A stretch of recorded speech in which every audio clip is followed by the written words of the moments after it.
man. Go live. 3, 2, 1. Here we go.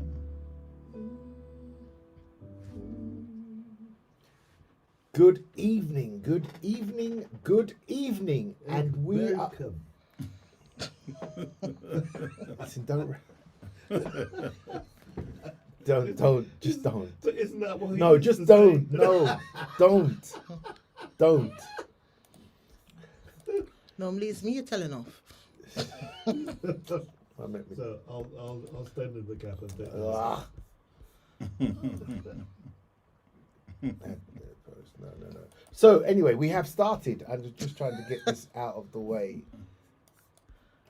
and I want to lose this. But yes, good evening and welcome to another episode of After Dark.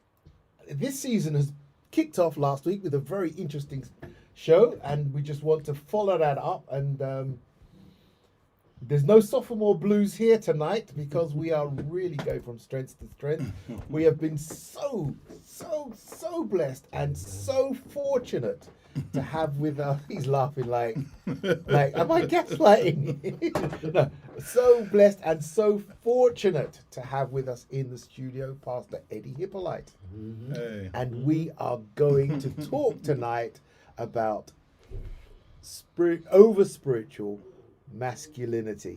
So, Eddie, it's great to have you on. Hey, Mark, it's And- a blessing to be here. It truly is a blessing to be here. And thank you for the invitation to come in with you. No, man, it was wonderful that when Charlie told us that you had accepted, and you're going to be with us tonight, and that is going to be great. And always, I've been tracking and following. I don't know if following gives a hint of, oh, yes, I do want to go live. I don't know if following gives an impression of stalking, but I've been closely interested in your. I don't think anyone can be accused of being a stalker on social media because it's social media. Yeah. Your life is out there. Yes, Yeah, your life is out there. We've been following what you've been getting up to in sunny Australia. Yes. Sunny yeah. Australia. What city are you in? I live an hour north of Sydney. Okay. I live an hour north of Sydney in a tiny town called Currumbong, or affectionately known as the Bong, The Bong. where we're all getting high on life. I like the sound of that already. The We're all Bong. getting high on life. But It was actually the town that, the village that Ellen White settled in. Okay. So her house is down the road from my house. Okay. Wow, look at You know. that. Coincidence, accident, or Providence. Okay. Yeah. I wouldn't say on design, but Providence. I like the word. Providence. Yeah. It shows how much how good my geography is, because I would have bet my mortgage on 1 hour north of Sydney would put me somewhere in the ocean. But But you know, it's so close that Moving everything. swiftly along. Everyone in Australia lives around the edge of Australia. yes. So yeah, Yeah. 10 more steps and you're in the ocean anyway.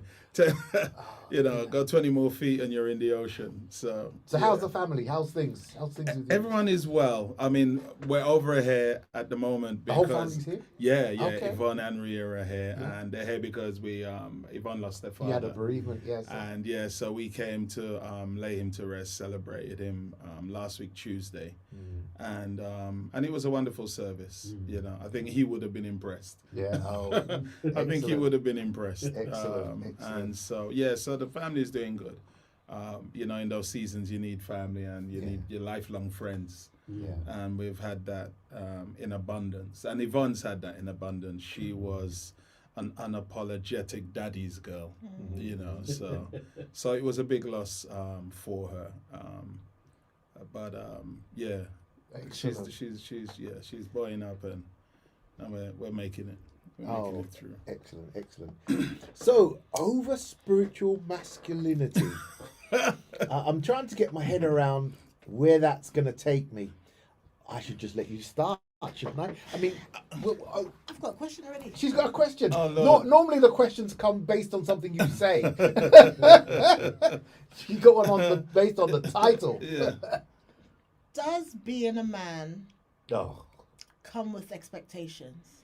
I think in any community that you find yourself in, or in any context that you find yourself in, being a man is just one big expectation.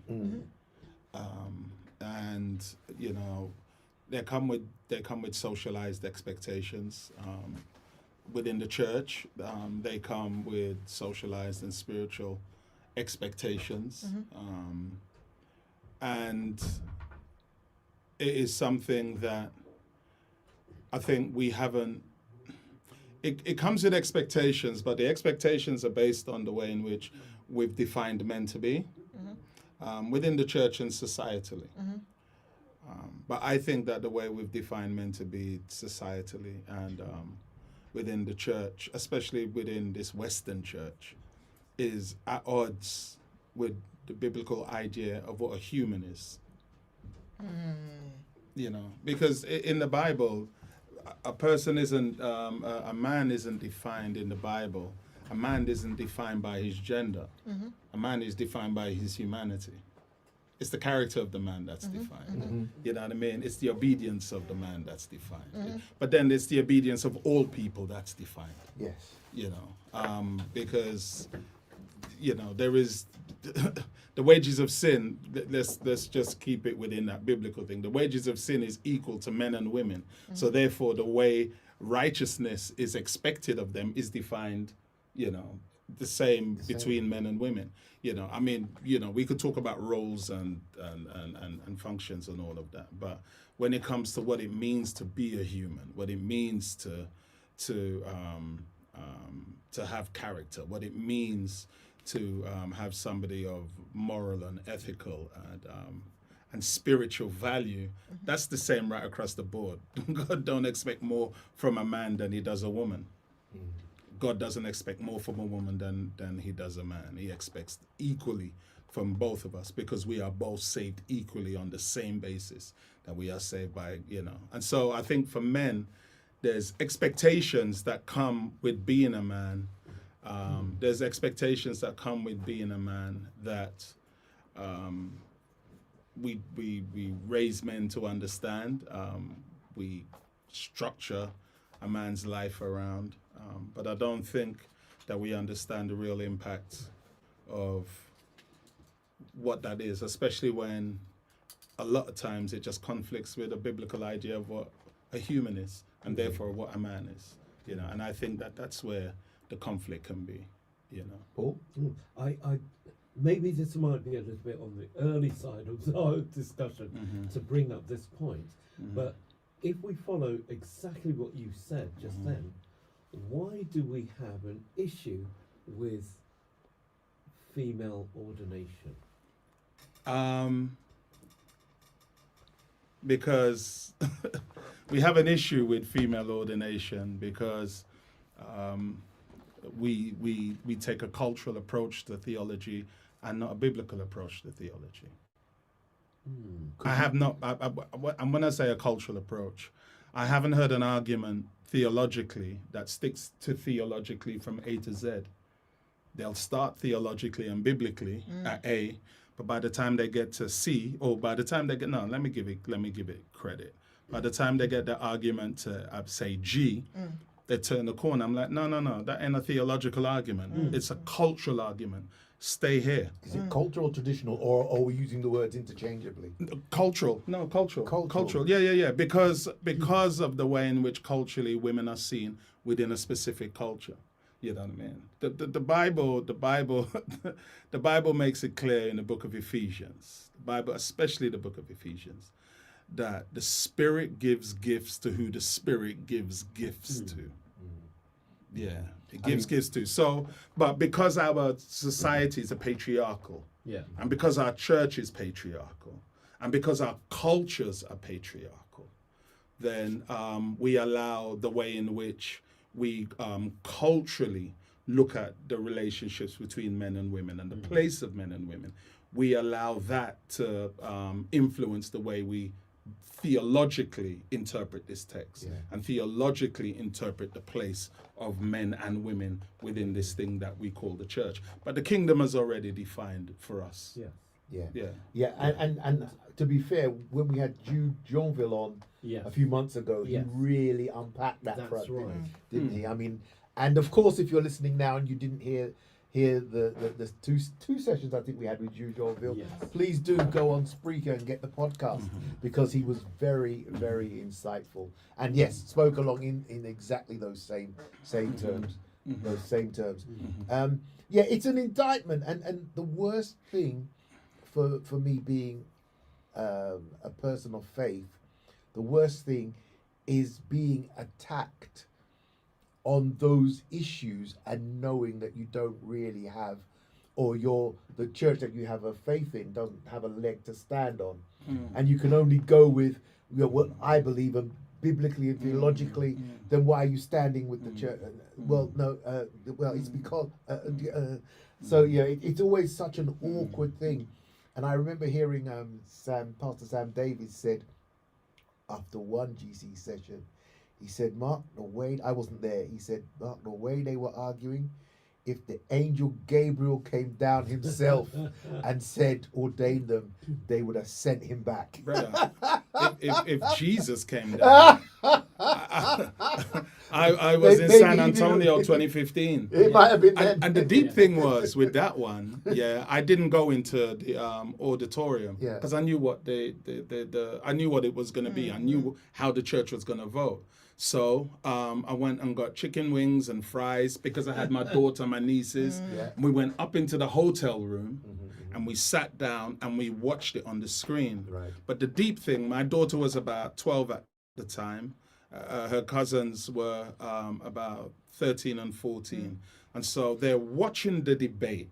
They're sitting down, eating fries, chicken wings, drinking. And we're watching the debate on the TV.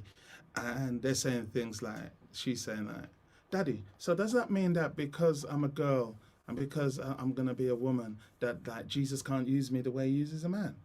You know? And they're like, oh, so Uncle Eddie, are they saying then that like the Holy Spirit don't see us the way they see a man? And I'm like literally looking at these 12 and 13-year-old girls watching and listening to what their debates were telling them. Yes. Listening to what this debate was telling them about the way the church wants them to think about how God sees them Yes. and how the Spirit sees them. Yes. And I was like, Lord have mercy. You know, And the thing is that these little girls are going to be like 18 in about 5 minutes. Yes. You know, my daughter's 22 now, 23 this year. Yeah. You know. And so, that for me was, so if Jesus himself would have come down, they would have said, no, Jesus, man. That's like, not how no. we do it. Yeah. You That know, happened to him before. we're didn't not it? doing it. If I read my Bible correctly, Jesus is like, well, I've been here before. yeah. Oh, dear. And the sad thing or the tragic thing about that, it's ladies that you really want to stay within the faith. So then you've got that dance to do because you really want to encourage them to stay in the faith, and you can't really support. But funnily enough, on the flip side of that, though, I know girls, women, who since then, you know, they said, no, that was the day that God called me to ministry. Yes. They watched it, Brilliant. and the Spirit said, okay, now, here's the call. Yeah. So for me, I mean, the Spirit was calling women before 2015, Yes. at 2015, and post 2015. And the Spirit's still going to be calling them. Of course. You know what I mean? Because, you know, no matter what we do, God, I am naive enough to believe that the church is in the control of the Holy Spirit. Yeah. You Well, know? I'm still naive enough to believe that. you know. okay. So. I've got some people saying hello Oh, yeah. Okay. Hi. and comments, but it's okay. Yes, man. Right, so Monique says, evening all. Sophia says, hello, ARL team. Good to see you, Eddie. Prayers and condolences for you and Yvonne. Thank you. Evening all. Gillian says, Paul, thank you very much for the question on female ordination. And a big thank you to Dr. Ed for your transparent and honest answer. It's refreshing and many pastors do not want to deal with this. Monique says, regarding female ordination. Come on, brother Eddie. Monique and Gillian seem to be having a dialogue between themselves. As they and always Helen do. herself. Please keep focused on the topic tonight. The impact of this view is having on us as female pastors is traumatic. Oh, okay. And disheartening. You got but female but pastors we as not well, go yeah. nowhere. That's No, what she says. no. No, she says that she's written. We not go nowhere. Yeah, Yeah, excellent. yeah, excellent. God has called us for such a time as this. Yeah, I heard that this week, or was it last week? Yeah. Wasn't that President Trump? He'd come into this world for such a time as this. Oh. Oh, but that's for Sunday morning at 9 o'clock. Agent Orange, man. and- We're not and- gonna go and- there. Yeah, we're not and- gonna go there. We'll You know do what that I on mean? Sunday morning. You know. I've also got the WhatsApp number, so please do join the conversation. It's 0745 964 2898. That's 0745 964 2898. Please do join our conversation tonight. We're with Pastor Eddie Hippolyte, and we are talking about over spiritualized masculinity. Irma said hello as well. She just popped up on WhatsApp just to acknowledge Irma. She said hello to everyone. And she's Excellent. typing. Excellent. So where do we begin with this whole concept? Where how do we over spiritualize masculinity in light of what you said about God calls females and males equally? How can we over spiritualize masculinity? I think we over spiritualize it when we allow the Bible to be the means through which we define our worth, or a woman's worth is different from our worth. I remember when I was, we're both graduates of the Hill, Yes, man. and I was taught by the brilliant Dr. Olive Hemmings Painshill.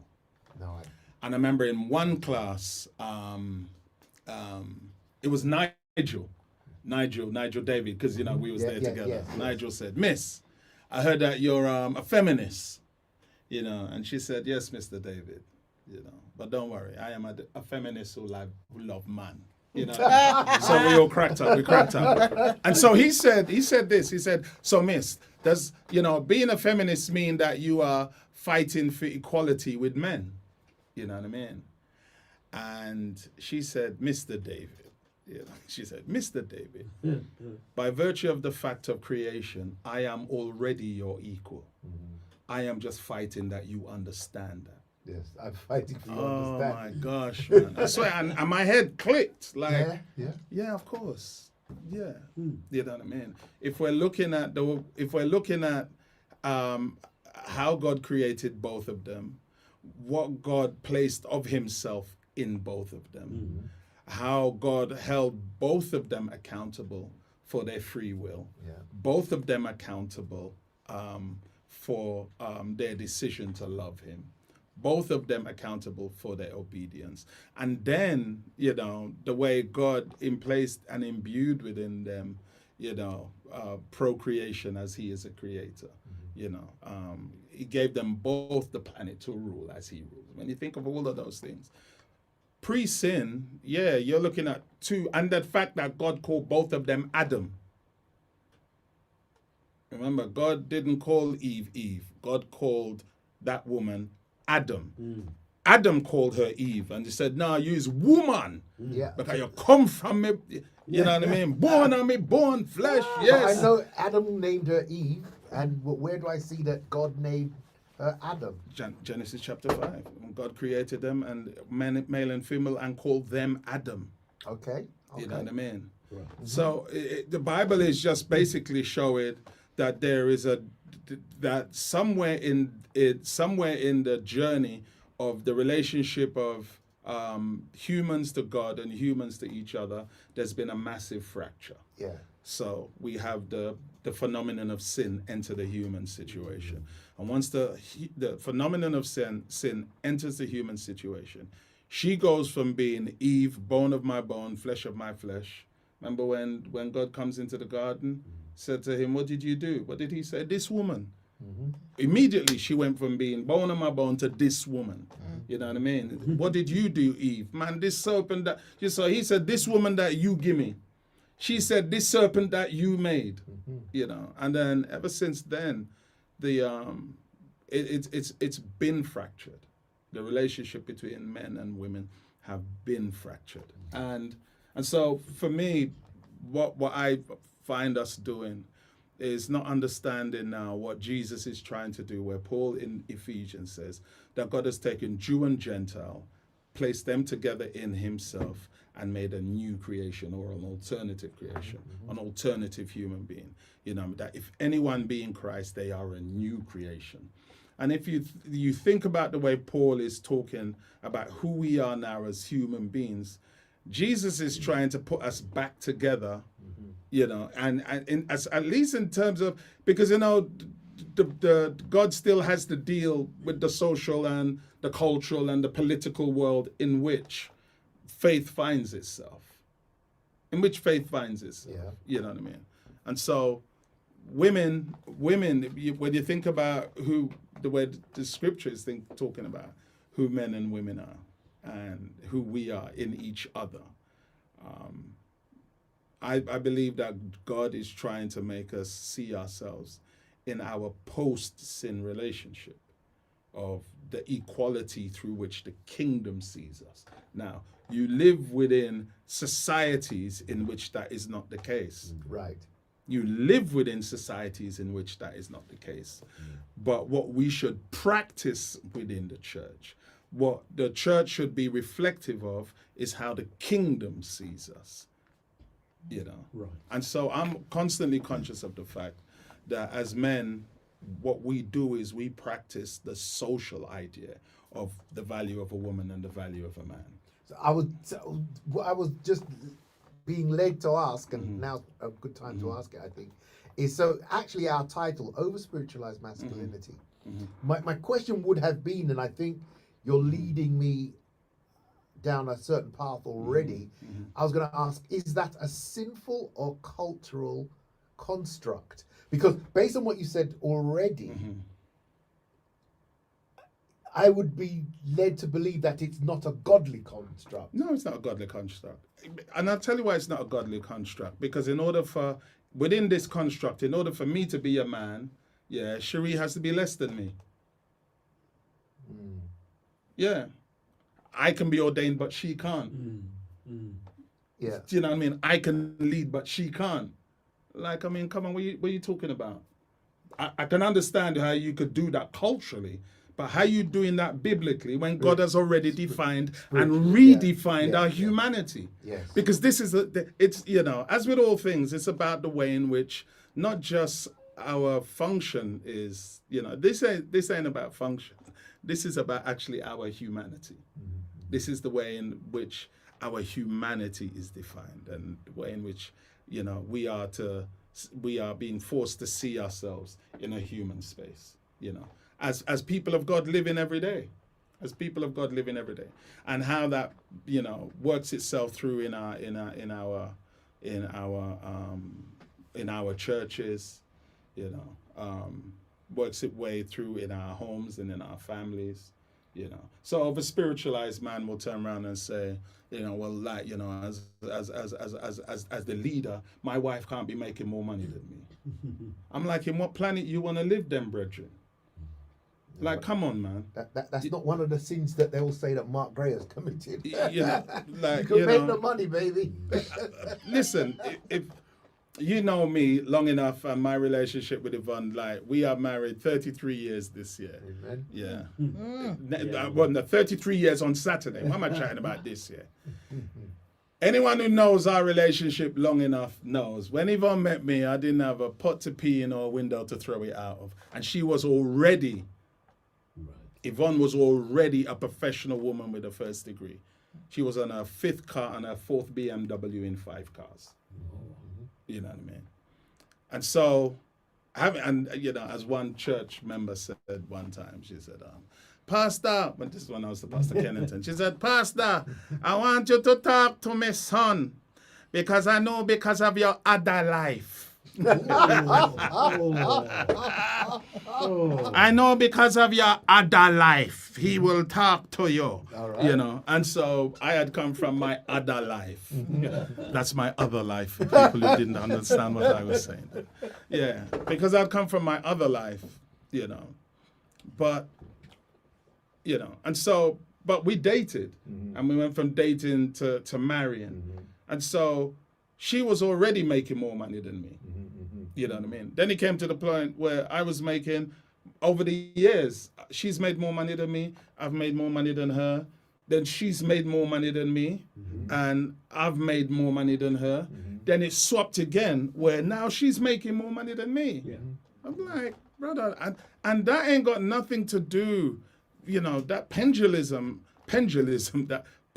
hasn't got nothing to do with any type of spirituality and how we see that. That just has got to do with life. Yeah. Sometimes you are going to be the lead, but we're living in the West.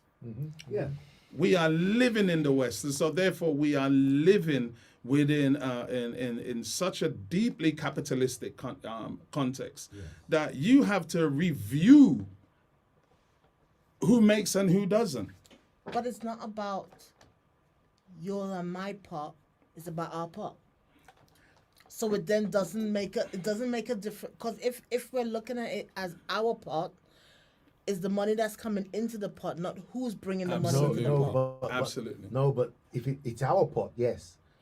But I need to know how much you putting in the pot, and how much am I putting in the pot. But if it's our pot, But this is the thing. If my masculinity and my manhood is defined by how much I don't have to put in the pot, then like that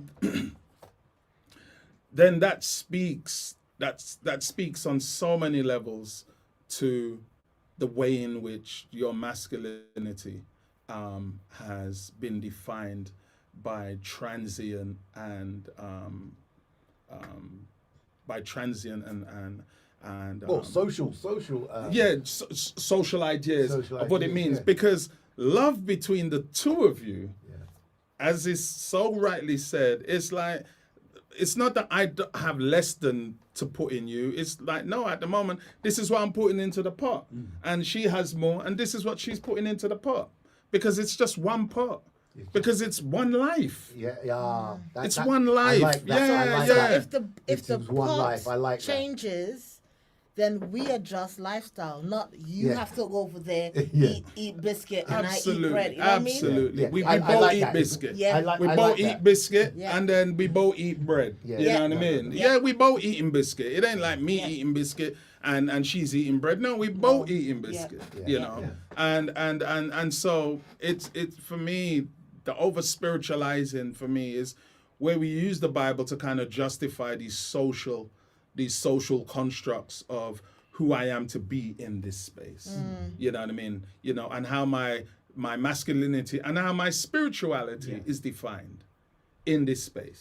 So if I've been brought up that way in a faith, and this is not an Adventist issue. This is, I mean, we've had It's the a whole Christian church issue. we've Across had- denominations. Yeah, we've had that right. Yeah, through yeah, yeah. The Anglican Church. Church right- and non-church, Yeah. as a matter of fact. Yeah, Yeah. even- Yeah. Yes, the Well, non-church. it's in the workplace, is it not? Absolutely. Yes, so it's Absolutely. it's totally. So I've been brought up in this culture, this society, this culture, but there must be a way that I can navigate through that with those beliefs that I've had and held since I was a teenager, Yeah. and still find the character of God. Absolutely. Listen, I'm not saying that if you're growing up and you've believed as a man that you should be a provider. You know what I mean? I believe as a man I should be the provider. Yeah. You know what I mean? But I also know as a man that there are times in which, you know, what being a provider means is going to be more than just being a financial provider. Because you can be a financial provider, you know, and you are absent emotionally from your wife, from your from your wife and your children, you know.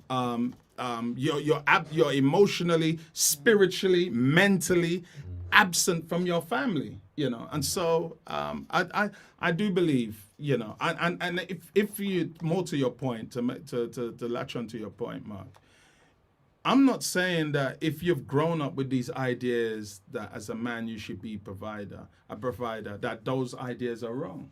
All I'm simply saying is that if you've grown up with those ideas of you being a provider, you know what I mean, but your wife makes more than you, and somehow you feel that you are less, you know, especially when she doesn't make you feel less. It's a different thing if your she's- partner makes you feel less. Yeah. If your wife makes you feel less, you know what I mean, or as a woman, your man makes you feel less because you don't have the same. It's different if they do that.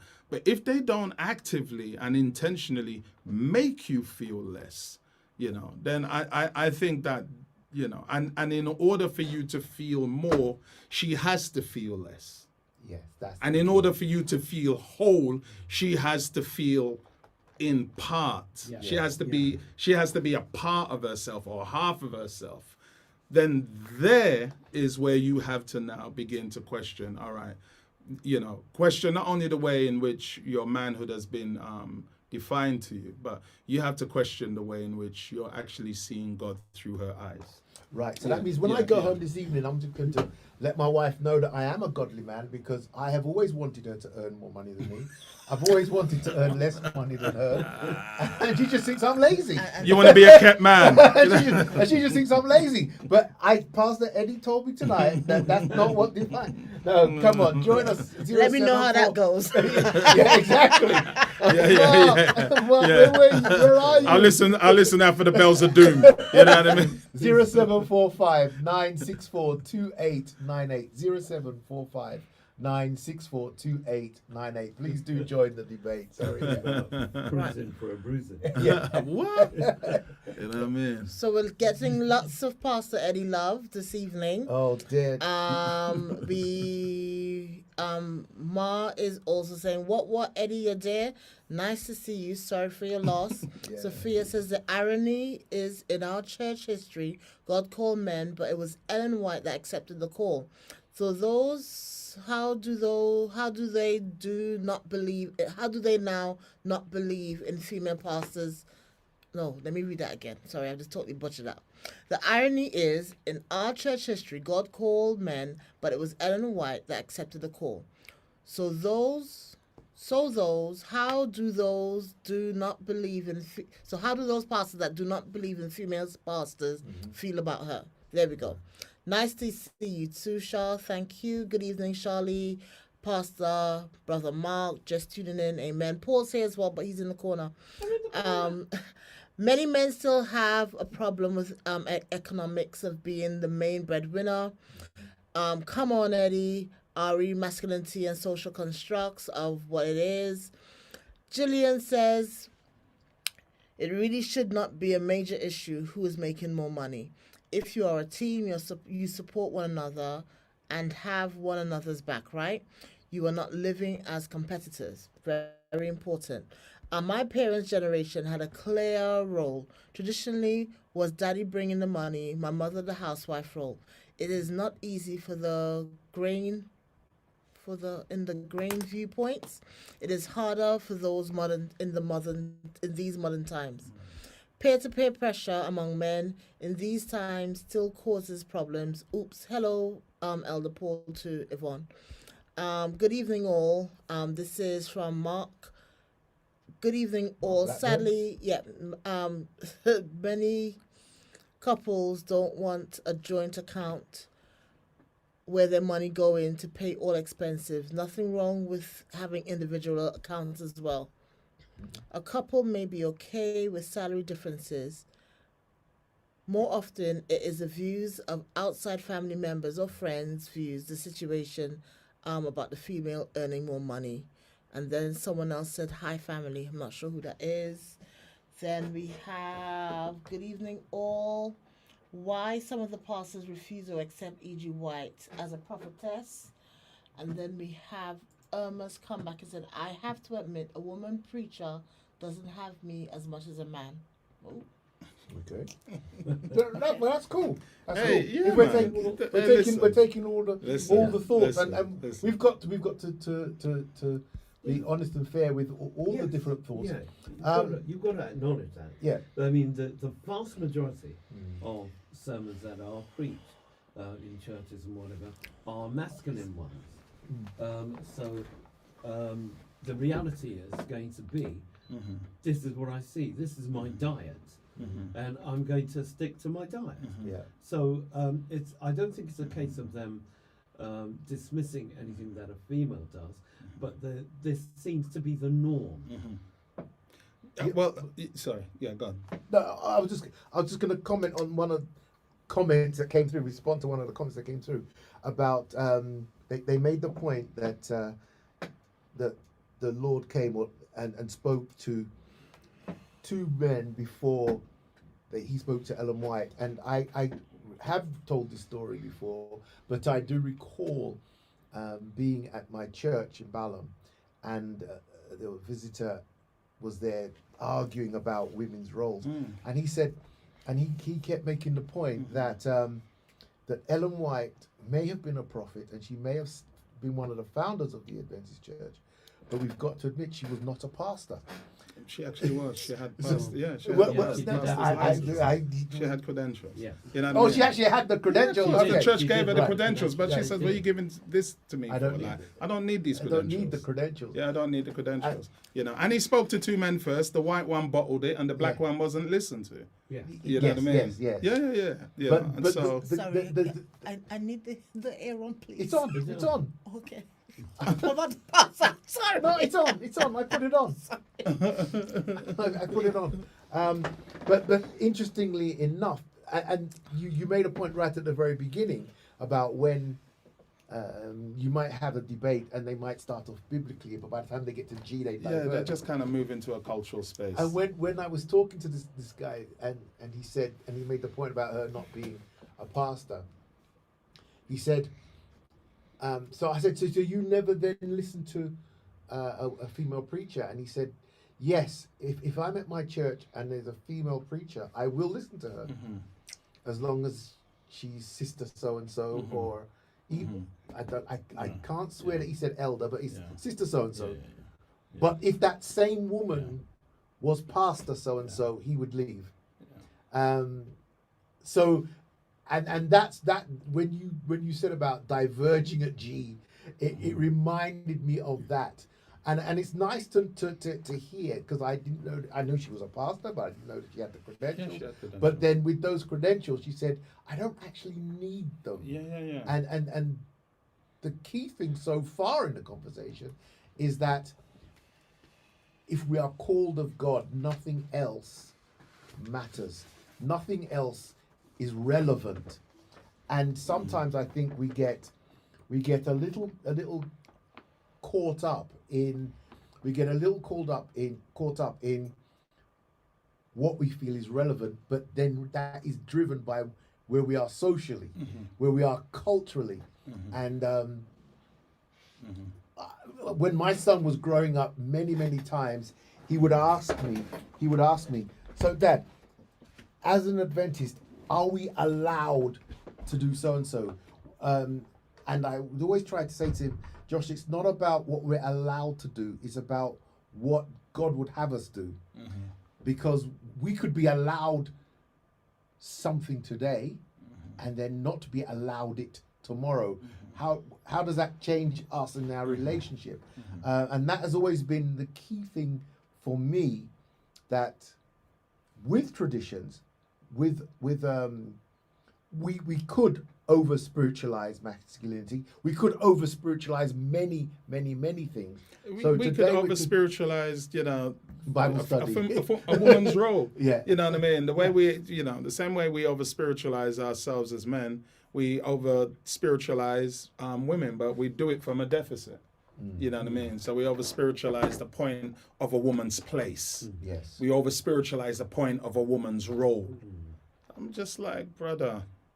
And I don't know that any of them have to be so specifically defined. One of the comments came through to saying the role of men historically has always been that they were the hunter provider. They were the provider, and the woman's role, she was domesticated and one that looked after the children, stayed at home, kept the house. I don't necessarily say that if that is the choice that the couple make, that is a bad or a wrong choice. I think the problem for me is the shoehorning or the forcing or saying that if it's anything outside of that construct, It's that way, and it's that way in perpetuity. yeah, Yeah, and it's that way in perpetuity, you know. And I think that's what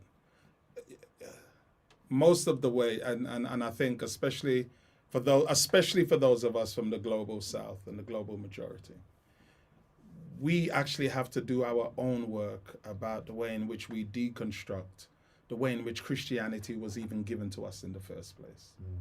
Because remember, Christianity was given to us as a means of colonizing and then enslaving. You know what I mean? Well, enslaving and then colonizing. And so, and remember, the job of colonialism is to dehumanize and then reconstruct your humanity. You know, so not only was a reconstructed, you know, they gave to us a version of Christ. yeah, They gave to us a version of Christ. First of all, that just dehumanized us anyway, you know. And then they gave to us a version of Christ, a version of Christ and a version of God that created for us, that erased all of our cultural practices, you know. All of our cultural practices, the way in which we functioned societally, the way in which we functioned as a family, the way in which we functioned, you know what I mean, in terms of our knowledge creation, the way all of the ways in which the way in which we were. And so I think, you know, even for us and it's a difficult one. And I know now I'm opening a can of worms, and maybe I'll just put the lid back on it. But I think that for us, especially for those of us of the African diaspora who have ended up in the Caribbean and ended up in all of the places that we are, that we live within the world, that we have to do an extra work of basically reconstructing who we were and how God was given to us. Because God, we wasn't given a theology, we was given a culture. yeah, That's what we were given. yes, You know what I mean? You know, I used to be the pastor of Avondale University Church. Yeah. So it's an academic community. My congregation, brilliant community, great community, you know, 99% white community. right, And I was preaching one morning about the way in which we allow culture to just impact the way in which we see each other, treat each other, the way in which we define each other's humanity. And I said to my congregation that morning, you know, when people who look like you came to places where people who look like me lived, you never taught us the gospel. You taught us a culture. And you taught us to maintain it. But what you didn't do was come back to us and say, listen, you see all those things that we said to you, you might need to rethink it. Because we went home, tried it with our kids, and none of our kids go to church anymore. right. What you understood is that Adventist theology gives you the opportunity to expand, while holding true to your core principles. Yeah. But you told us to maintain. Yeah. That's why when people who look like me come to places where people who look like you live, we say you've apostatized, because that's not what you taught Yeah, us. that's not what you left us. A week later, there was a member, one of my members. He was an old retired missionary. You know what I mean? Missionary in the South Pacific. You know, a past mission president. He came up to me and he said, you know, Eddie, I thought about your sermon last week. I've been thinking about it. He says, as a matter of fact, I've been thinking about that for years. And he said, you know, I've been thinking about it and I've realized we got it all wrong back then. And he said, I wish we would have just taught people the gospel and left them to figure it out. Yeah. No, left the Holy Spirit. They would have through the Holy Spirit. Yeah, they would have figured it out. But what he meant was, I wish we didn't impose our culture on them. Yes. You know what I mean? And say, no, we're going to take away everything that you are and replace you with us. Now have this and you and journey with us. So half of the things that we're even talking about, even when we're talking about women's ordination and the role of a woman and that, all of that comes out of a colonial approach, you know what I mean? Which was a Western approach that the Western church took to the way in which they saw women in their spaces anyway. And they just, just superimposed it upon it. superimposed it upon us, you know. But we came from cultures where maybe in some spaces we would have seen women, and because we did come from patriarchal societies, but even within our patriarchal societies to this day, women function differently in patriarchal societies. You know what I mean? In African societies, in South Asian societies, they function differently. But what we've done is we've superimposed this narrow Western view of them and their humanity. And then we've superimposed it onto men as well, and the way in which we see So them. let me ask you, so when they did that, they weren't actually trying to superimpose the character of God. They didn't actually no, see... that had nothing to do yeah, with the yeah, character they didn't of actually God. see or feel that, okay, this is how I understand God, so I'm going to superimpose that onto you. Yeah. Because I have never believed that when they did that, they had any real desire to get your character closer to God. No, it was to civilize. Yes, yes. That's what it was. It wasn't to Yeah. get your character close to God, it was to civilize. You know what I mean? So when you say but- civilized, what? Because The idea, So- remember, yeah. so we just opened this can of worms now. Yeah, the whole idea It's all right, of a we've got an hour and colonial 10 approach minutes, to we're good. Christianity, a colonial approach to Christianity says that when you go to these people, they are not the same level of humanity as Yes, yours. yes. Their humanity and your humanity are not equal. yes. So you bring the gospel to them to civilize them so that they now have Okay, humanity. that's what you mean by civilized. Yeah. But Okay, even once right. they have the gospel, Yeah. we are still not the same. Agreed. Well, yeah. well, you see, I'm looking at that argument now, and I'm saying to myself, well, what has actually changed? Oh no, nothing. What has changed? There's nothing. It doesn't Nothing, appear nothing, to me. nothing, If I nothing. look at the way the GC operates, right, in their construct, in the way that they have all of the different divisions and who leads the divisions, right? What has actually changed? Nothing's And changed. how is that male, for want of a better word, toxicity, going to change towards everyone? Is it a culture that is just prone not to change? An example of that would be the hymn book, right, which is translated into every language and sent around the world in its European or Eurocentric construct. That is your manual for producing music Yeah. for worship. Yeah. Okay, nothing. It's very rare Yeah. that you go outside of that and it's accepted. So you've got people all around the world using this one manual. Okay, so I'm saying to myself, how will this ever change? Well, I think you have to allow people. You have to not assume as we go into the world. We have to not assume that they don't have their own culturally have a musical lexicon. We have to stop assuming that they don't have their own cultural musical lexicon. We don't have to stop assuming that they don't have their own musical language. We have to stop assuming that culturally they don't know the difference between secular music and sacred music. Because culturally they do. You know what I mean? We have to stop making assumptions about their humanity. And because we consistently allow the model of coloniality, you know what I mean? Because coloniality always outlasts colonialism.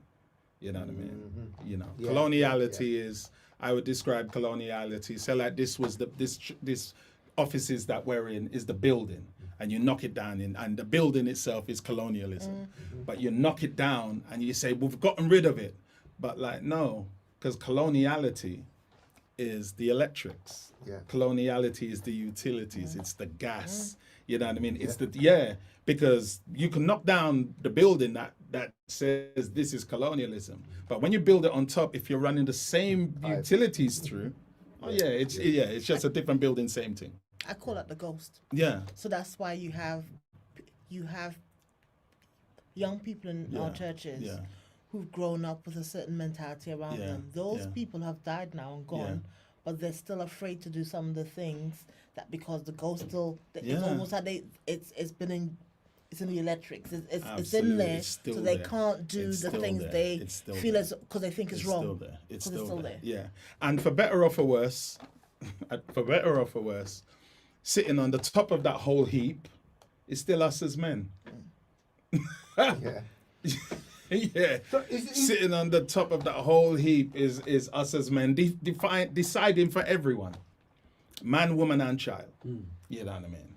And so I think but that in and of itself isn't necessarily a bad or a no, wrong it's not thing, a is bad it? thing. But it only becomes a Look at bad. Charlie's face. No. Check And out this is the Charlie point. on YouTube. This is why I say it's not a bad thing. In and of yeah? itself. In and of itself, it's not a bad thing. Yeah. Yeah. Yeah. But the reality is, it is a bad thing. And I'll tell you why. Because as men, we refuse to allow our humanity to be defined by the kingdom.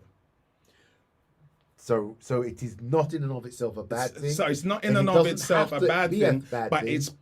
it's practice because we don't allow our humanity to be defined by the kingdom. Because if Because we we did, don't if we have did Christ allow like our that, humanity yeah. to be defined by the kingdom, we would automatically see women as our equal. Yeah.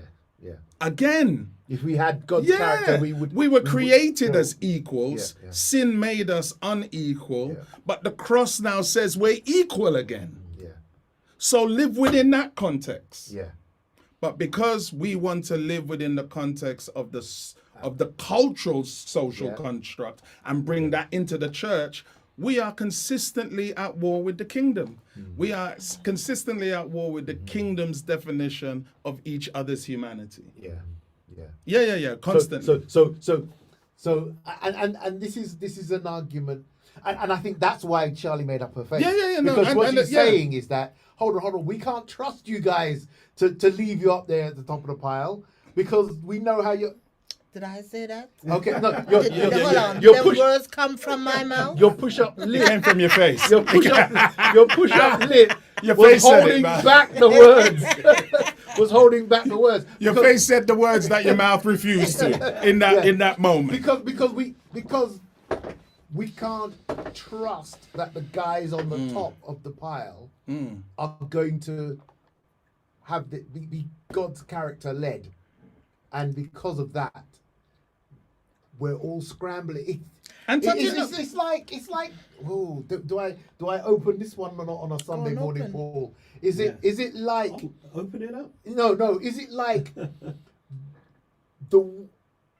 there is nothing wrong with autocracy or democracy if we allow everyone their own freedom of expression, faith, belief to self-determine.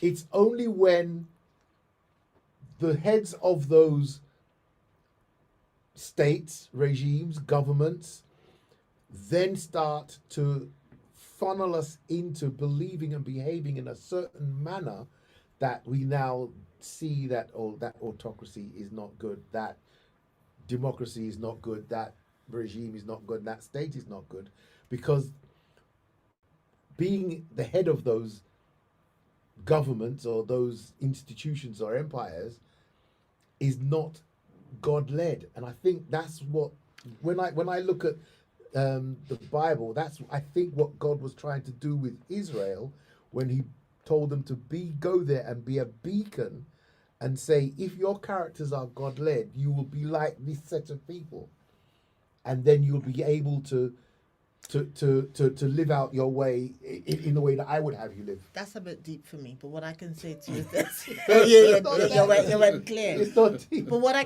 can say to you is this: I think God did not create any of us to be alone, and because of that, He's given us all special gifts, and together your gifts will be amazing. And I'm not saying that your gifts can't be amazing by yourself, but actually, not one person can do everything right. So you have your person and you come together, and if you work under God's guidance, you'll have an amazing togetherness, because where you're weak, the other one's strong. If you're both weak at it, you come together and you still make it You work stronger. something So out. it's about that unity. It's about that unity. Yeah. So I think I said what you said, but in English.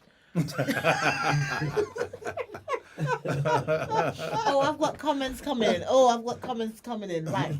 Telling you not to give me a hard time. I bet you don't. No, I bet no, where's no. my phone? I'll send that message. in. Emma. I have to admit, a woman. Oh no, we said that one. James Brown said, "It is a man's world, but nothing without a woman." Or a girl. Yeah. Yeah. Yeah. Put yeah, that one in the pipe. Okay, Emma, we heard you. We also. Oh, where did we get here? Why do we, as a church, have ordained deaconesses, but don't want to ordain women pastors? And then we had. No, Well, we've stopped having ordained. We've stopped having deaconesses now. Oh, Yeah, because in deaconesses Australia- ain't even a biblical thing anyway. in Australia. You show me in the New Testament where you find a deaconess. Well, they haven't stopped here. Huh? They have At not GC stopped they've here. stopped. Oh, that's interesting. At the GC they've stopped. Because in the New Testament you don't have male and female. You don't have deacons and deaconesses. You just have deacons. Male and female. Oh, so what you're saying is not that we don't have any female deacons. You're saying we don't call them deaconesses. we don't call them Yeah, they're just deacons. Yeah, they're just deacons. Yeah, They're yeah, just yeah. deacons. Yeah, You know what I mean? I'm They're, okay they're with just that. deacons. Just you like know? you're an actor or a doctor, Yeah. not a doctoress. But in order you know, but in response to the question, in response to the question, for the same reason that we've been saying, because there's an inconsistency. You know, when you when you consistently go down a cultural way, Yeah. you know, when You're you going to when you wrong. consistently go down a cultural road in order to create a biblical frame, a biblical idea and a biblical principle, you're just going to end up with a cultural. You're going to end up with You're gonna have with a chaos, cultural premise, you know, and you're going to end up with inconsistency. You're going to end up with all the inconsistency that you do. So, all right, we're not going to ordain them, but we're going to commission them. And you can lay your hands on an elder, but you can't lay your hand on a pastor. I'm just like, brother, like, what kind of mockery you making now of what kind of mockery you making of the laying on of hands? When you can lay hand here, but you can't lay hand It's there. a consent-based thing, like the touching. It's like, but that's what happens when you argue when the biblical argument you try to make is made out of cultural paper mache. Yeah. Yeah. So tell me something there. So we're talking about Sorry, go on, Charlie. Sorry. It has become a bad thing because the mindset of men don't seem to want to change, or at least allow the mind to be led by the Holy Spirit, That's who what they does should. not discriminate. So true, Eddie. Exactly what happened in my church. The people who don't look like me are gone. When the pastor who looked like me joined, just glad that in heaven we all look like God. Hallelujah. Gifts that complement each other. What one hand will drop, the other can pick up. And then who gives gifts? It is not the Holy Spirit. Don't he give the gift of pastors to women? Oh. Yeah, we touched on There we that. go. So we're talking about so over spiritualized masculinity. What does the Bible suggest about a biblical vision of manhood? What would a biblical vision of manhood be? I don't think the Bible creates a biblical idea of manhood. The Bible creates a biblical idea of humanity. Your humanity. Oh, you're Yeah, making that's point, my I think. argument. Is Yeah. and the same ethics, the same obedience, the same righteousness. Yeah, that is expected of a man is expected of a woman. You know, I think what we do is find them places. I mean, we'll look at Proverbs 31 and we'll say, he that findeth a good woman. And we'll look at that Proverbs 31. Yeah. But you're telling me all the other wisdom in the wisdom literature is just for men. All right. Yeah, I mean there are some ways talking about where wisdom is shown as a woman, you know what I mean, and then foolishness is just shown as an alluring woman, you know what I mean, and so be careful of which one you seek, etc. But you're telling me that men don't tend towards. You're telling me that women don't tend towards the same foolishness. Yes. Now, fair enough that the biblical world in which the Bible is written is a patriarchal world, Yeah. you know, and so women ain't mentioned as much as men, you know, but women are mentioned all over. Yeah. At every major turn in the biblical story, women are mentioned there. At every major turn. And then if you read the book of Luke, and especially the book of Luke, and you look at Jesus, in the book of Luke, you see what is called the reversals of God. The higher made low, the richer made strong, you know what I mean? The first are last, the last are first. And women take center stage in the writings of Luke. Yeah. You know, Luke makes it clear that it's the women who are who are funding everything that Jesus and them is doing. These man, them is just poor, you know, they're either zealots or they're fishermen. Yeah. It's the women them with the bankrolls that is bankrolling everything. And it's because Jesus is showing you know, because remember, you know, Israel at that time is a fixed culture. Yes. They're fixed politically, you know, religiously, patriarchally. They are fixed in terms of gender. They're fixed in terms of the temple. It's just a fixed society. And so what you see is the way Jesus navigates that society, and then the way Jesus navigates that society, allowing women to come alongside him.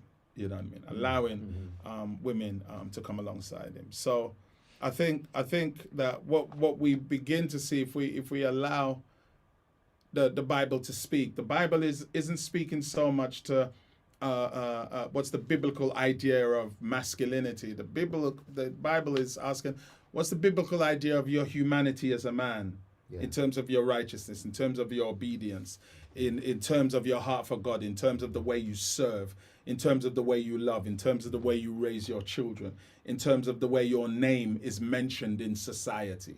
You know what I mean? In terms of the way you sit down in the company of men. You know, my best friend Desmond Vincent, we constantly have this thing as men, that the men who are around us have to be comfortable in their own skin. Because it seems like every time they're not comfortable in their own skin, they want to compete. Yeah. Yeah. They just want to compete.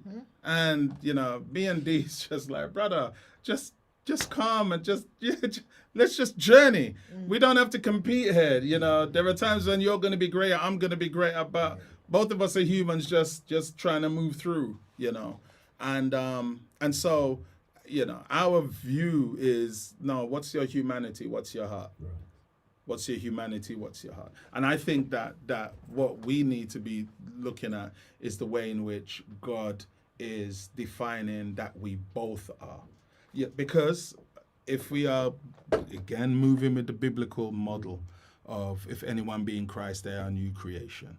The old is gone, the new has come. If we're moving with the biblical model of Christ has taken Jew and Gentile and pulled them into himself and created a new humanity. Yeah, if we are looking at that, then we are going back to the original brilliance for us as human beings that God created us in before sin. And those were two equally brilliant and whole individuals. Those were two, the man and the woman. There was no difference between their brilliance.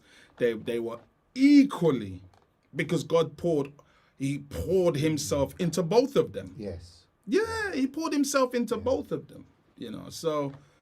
I mean, I've got a note here. It was interesting.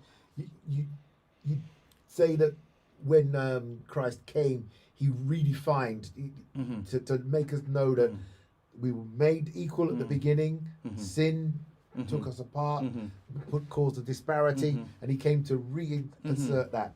And I just got here in my note that just says that strength is redefined. So strength will equal restraint, integrity, and sacrifice, and it will not equal dominance, intimidation, and emotional shutdown. And it just why I went to that was when you talked about when the men are comfortable in their own space, there won't be the competition. They won't. And when I hear competition, I hear there won't be the need to do a bit of one-upmanship, and I need to show that I'm better than Eddie at. and he doesn't need to show me that he's better than Mark at. Yeah. And that is coming back to the model that Jesus came to show us. Absolutely.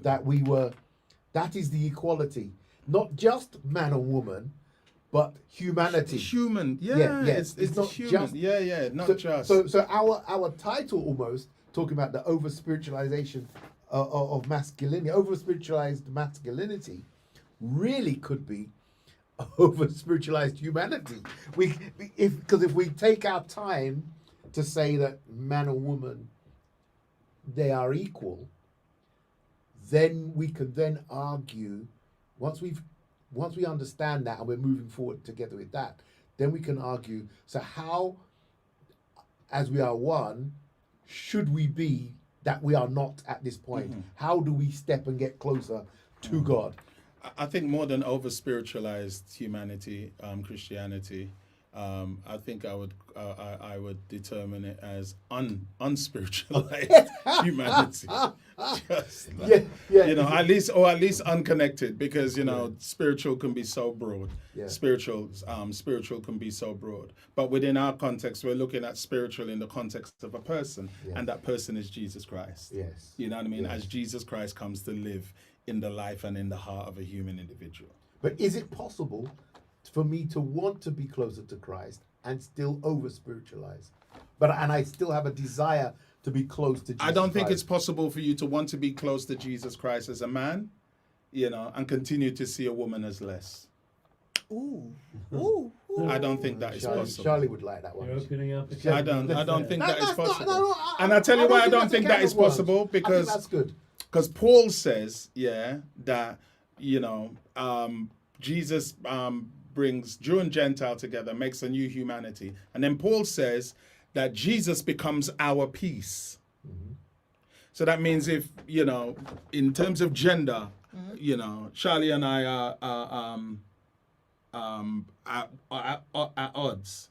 That means I'm looking at her through my eyes, and she's looking at me through her eyes.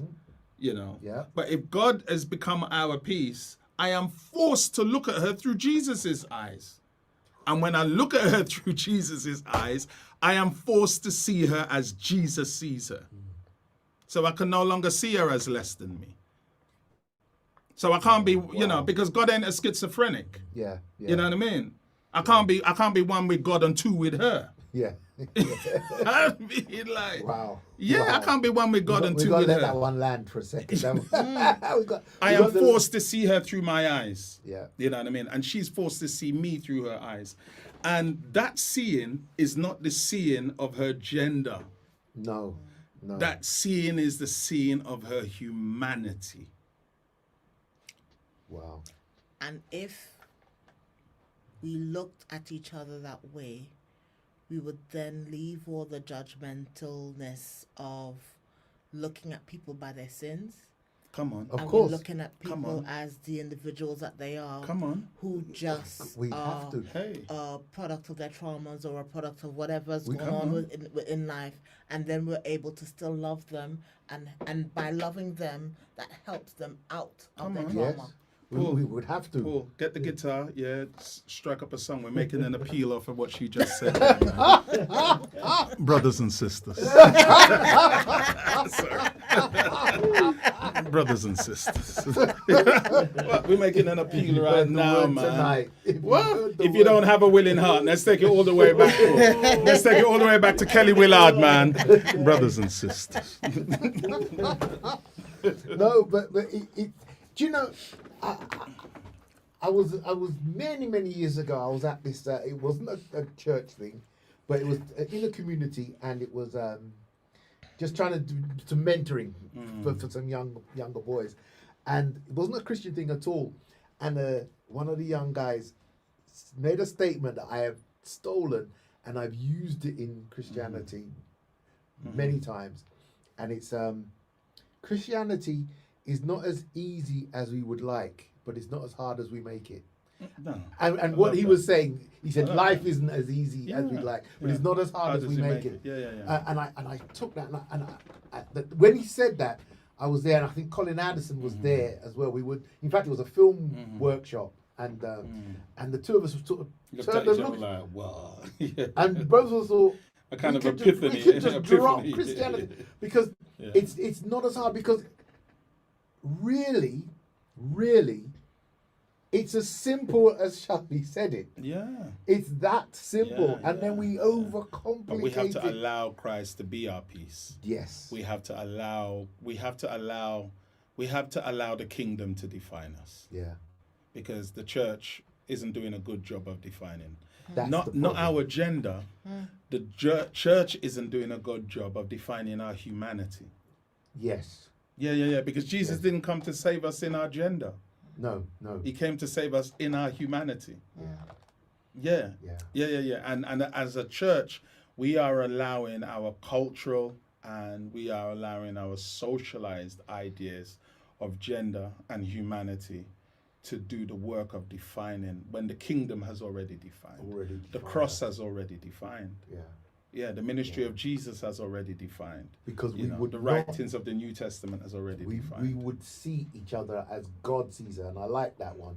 That we will see them. I was in the Sabbath school lesson the other day, and I wasn't teaching the class. I was just sitting in the class, and they were talking about. I don't remember the topic that we would discuss. We don't remember which week it was, but it was interesting when we were talking about how we are with our neighbours, and I think they were talking about forgiveness. And somebody in the class said, yeah, but when someone shows you what they're really like, you can't see them Yeah. in that light. Yeah. It's And- a kind of Maya Angelou. When Yeah. somebody shows you who they are, believe them. Believe the first them. time. Yeah. And Yeah. which is great, but it's not Christ-like. Grace. It's Yeah. not Christ-like. Yeah. Um, And But I can't really love Eddie because he showed me what he was really like. oh, listen. To this day, there are members that In You your know, past churches. no, not even in my past churches, in my foundational churches. Okay. When they call me Pastor Hippolyte, yeah, they're saying it tongue in cheek because they can't get their head around the pastor that I am, but the 14-year-old that they knew. Yeah. They can't get their mind around the 20-year-old running red in West London that Yeah. they knew. Yeah. They can't, you know what I mean? They look at me from, you know what I mean? And they read my life from chapters that, you know, God didn't cancel, but God forgave. Yes. And has given me like chapters and chapters and chapters of new chapters. Yes. You know what I mean? And there ain't nothing that we can actually do about that. Yeah. Because they are not allowing God to do the reworking of the gospel. Yeah. But the Spirit is, you know, I think that the greatest struggle, and the greatest struggle for us as men, seeing as we're talking about men, I think it's the greatest struggle for us as Christians, but let me just keep it in men as we're talking about it. The church's greatest struggle the greatest struggle of men is surrender. It's not conversion. Right. We think in the Adventist church is conversion, but conversion simply means that your mind is turned towards God. You know what I mean? But it's surrender. And what does surrender mean? Surrender means that it simply means this, that we stop fighting the Spirit in the places he's trying to lead us from, guide us to, and grow us in. So you see that clearly in the church at Calvary and the church at Pentecost. Even after Calvary, that is not a surrendered church. Because now that they know that Jesus is actually the Son of God, what are they chatting? Boy, Jesus, all right, so when you're going to set up your kingdom now? Because now we really know who you are. Yeah. And Jesus is like, Father, please beam me up. Get me out of here, man. You, man, just go back to, all of you. Go to Jerusalem and stay there. You're going to understand. Soon. At Pentecost now, they finally become a surrendered church. Look at the stories in the New Testament. Anytime God speaks to Peter, he don't argue with the Spirit no more. Jesus comes speak, he don't argue. Peter, I want you to go over there and chat to all them man them. No, Lord, they're common and unclean. Don't call no man common and unclean that I've called. All right, Lord, yeah, I'll go over. No one argues with why? Because they are surrendered. Right. Wherever Jesus is now, the Spirit is trying to lead them from, guide them to, or grow them in, they're willing to do that. Paul, Paul was converted, but on the road to Damascus, he became surrendered. He wasn't surrendered to God, but once he was blind, it ended up in Straight Street, and sitting in his blindness, then he became surrendered. And I think for us as men, the struggle is surrender. And the reason why I say it's a struggle is because every idea of our manhood that's been sold to us in the church has been sold around our function. Right. Yeah, our masculinity is sold around our function. You know what I mean? That you're the provider, you're the nurturer, you're the apex predator, you're the hunter-gatherer. Yeah. All of that is function. None of that has to do with our actual humanity. Yes. Yeah. Is that taken from the book of Testosterone? Taken from the book of Testosteronomy. Yeah. Well, I was wondering when we was going to segue into the book of, you know what I mean? The book of Testosteronomy. Yeah. Yeah, what I'm talking about is taken from the book of Testosteronomy. And I wrote the book of Testosteronomy. It was just a joke. Did you write the book of Testosteronomy? Yeah. It's a book that I've written called the Book of Testosteronomy. It's a book of mannerisms. It's a book of quotes. You know what I mean? I said some of them are wise and some of them are otherwise. You know what I mean? Some of them are wise and otherwise. And it actually started as a joke.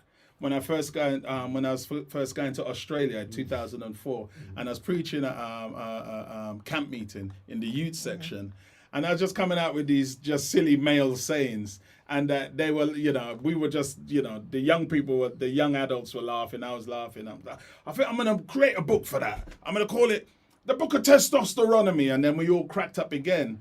And somebody said, you better write it, because I'm writing down all these mannerisms, because I was calling them mannerisms. Yeah. And it was actually, we just said it as a joke. And then we was doing a men's conference at Avondale. We did our first men's conference at the church.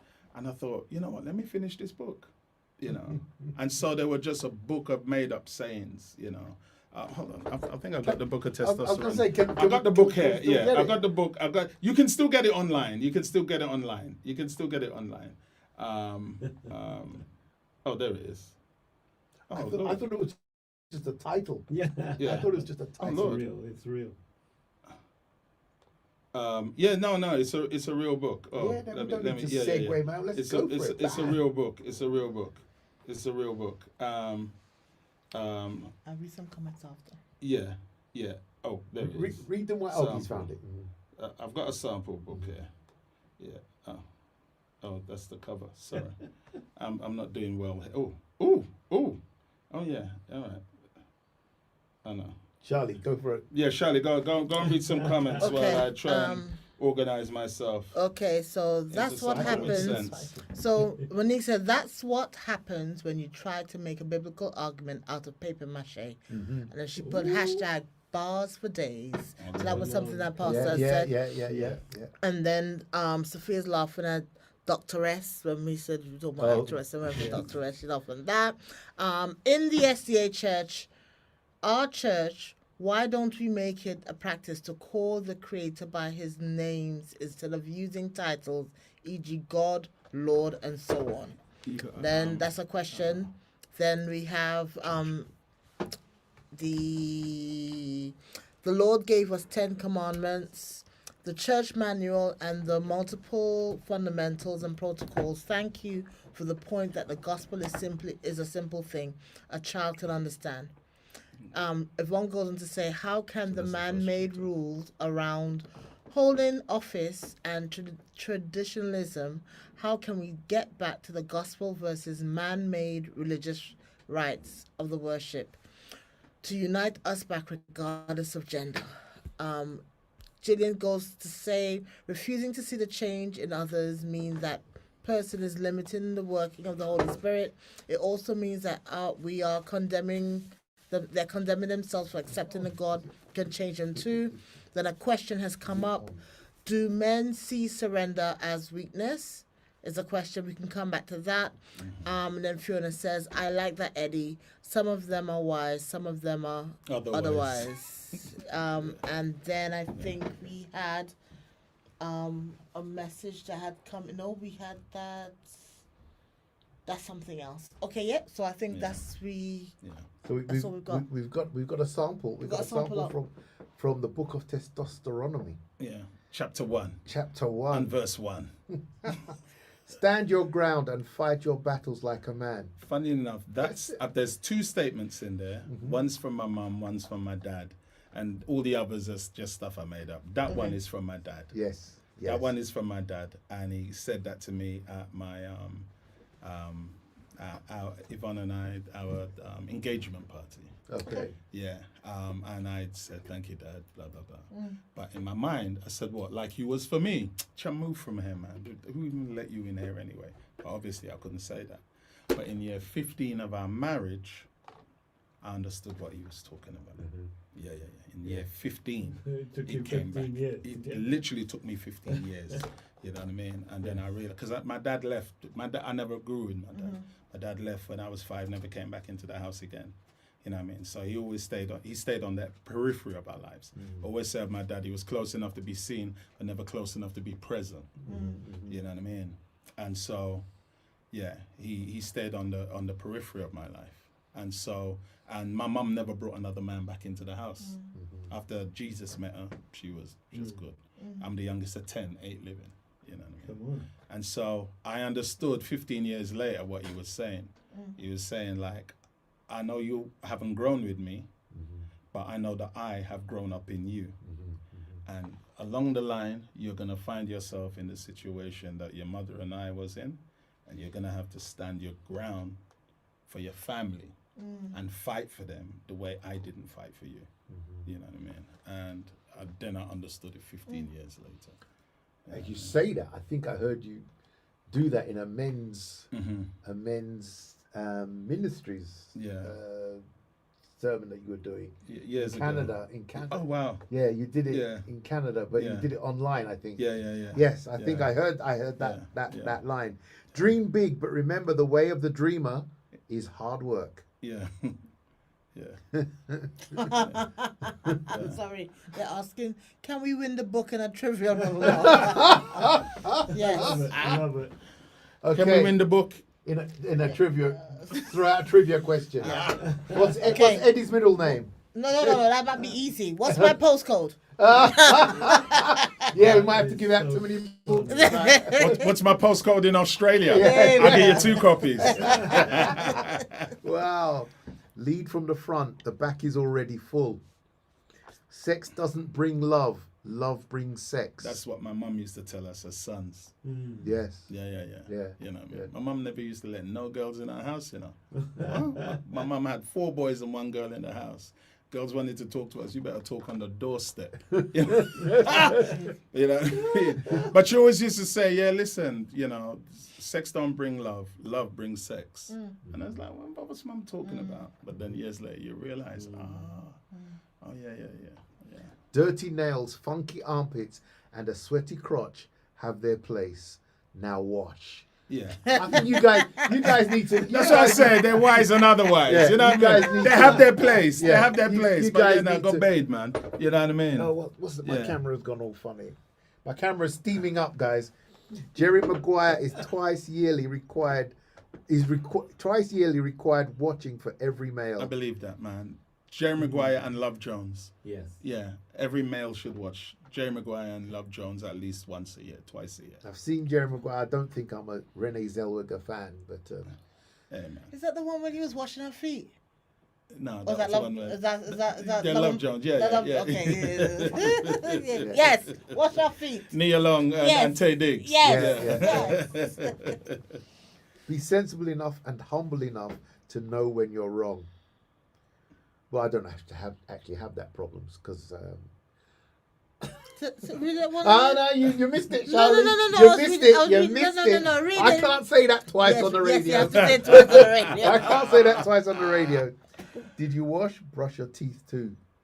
Yeah, because, you know, some men wash, but they don't brush their teeth. Mm. That's what I say. Some of them are wise and some of them are otherwise. Cry man tears. No, they've all got their place. They've all Yeah, got they've their all got their place. Man. Cry man tears in a manly way, but make sure you cry. Yeah.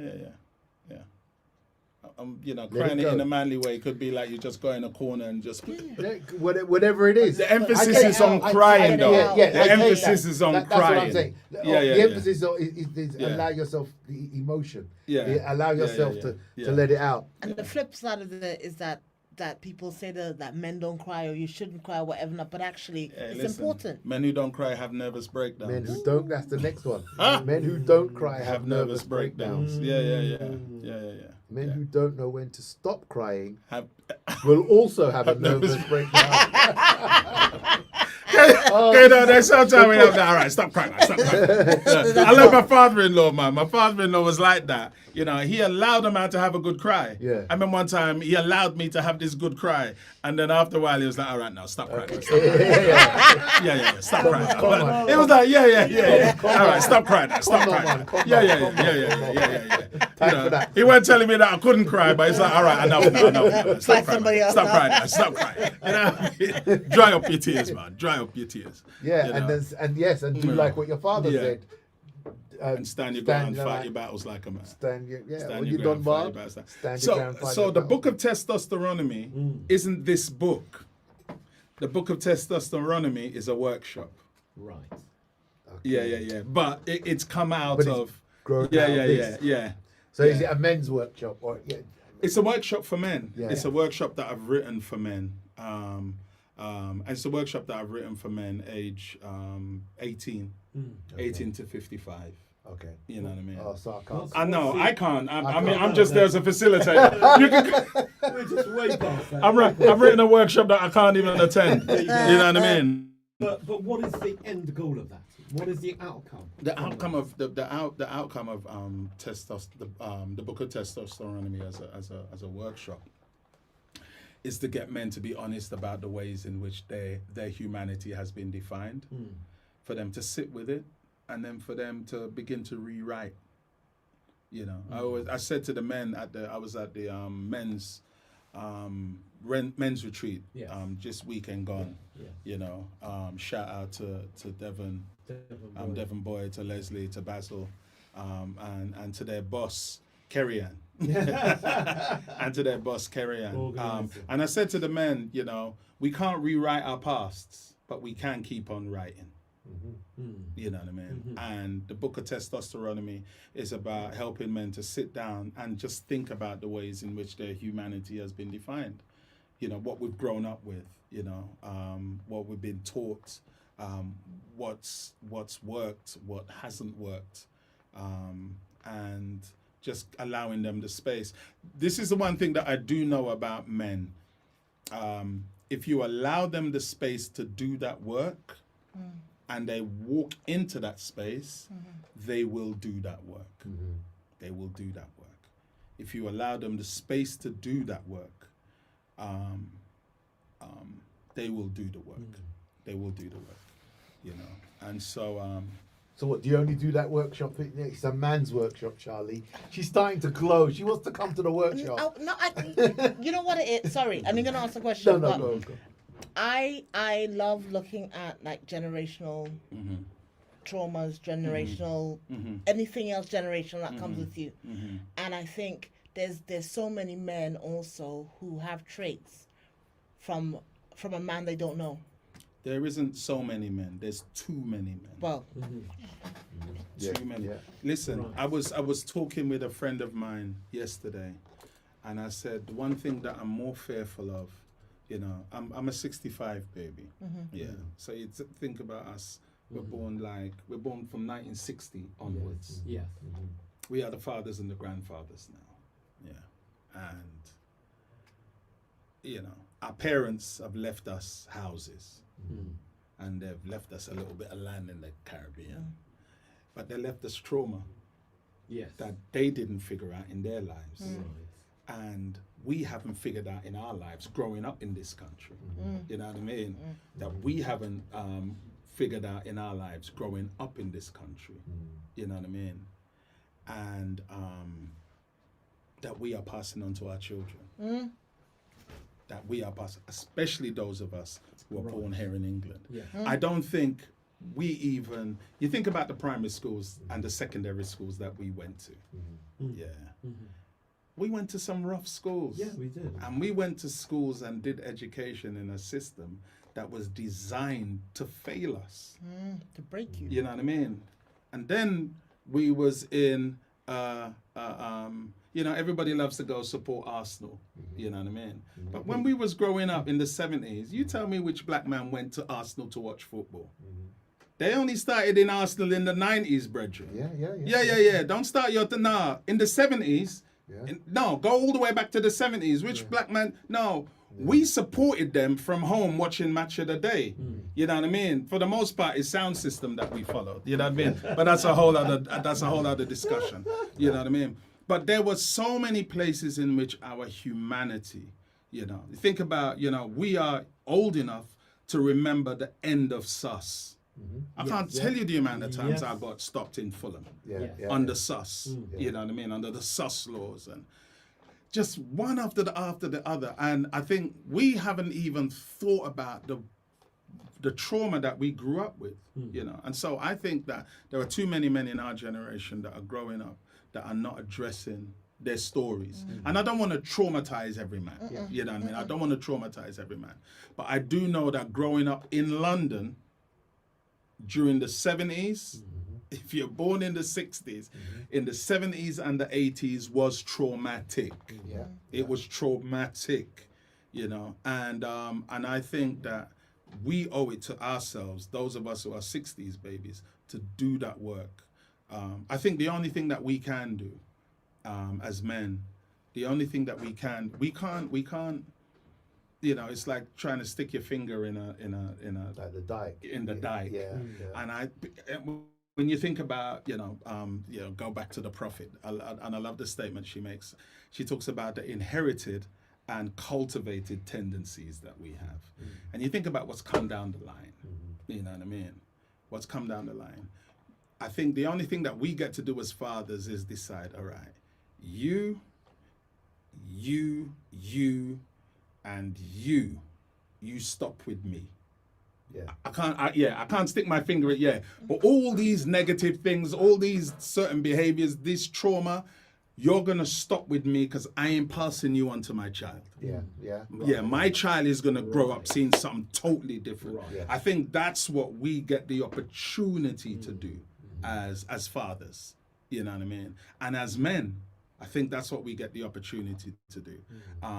And I think that the work of men is to help each other do that work. So that work. So is this a workshop we have to come to Australia for? No. I'm going to be doing it online. You know what I mean? I've just finished it. And I'm going to be doing it online. I do it I do it with the men in my space. I do aspects of it at my church in Australia for our men's ministry. Are you pastoring right now in Australia? I haven't been pastoring for about 9 years. All right. So now you. So I do. I'm working with the church, but not for the church now. You know what I mean? And for those of you wondering, no, I didn't trouble the money, I didn't trouble the women, and I didn't trouble the doctrine. I didn't trouble the 3 golden fleeces. Me not trouble the woman, the money, or the doctrine. You don't have to say that, man. You don't have to say But he's that. still here. No, but sometimes you have to. You have to because Not on my show yet. But no. I really wanted to touch base with you on something. It was actually coming out of something Shani was talking about. I'm still on the workshop, but you go and make your point. I'm coming back. It is actually I'm workshop. coming back to the workshop. It's workshop related. Yeah. It's workshop related. Because there are a number of things that you've said tonight that will make a lot of things that I can identify with. But there are a number of things that maybe Charlie could not identify with.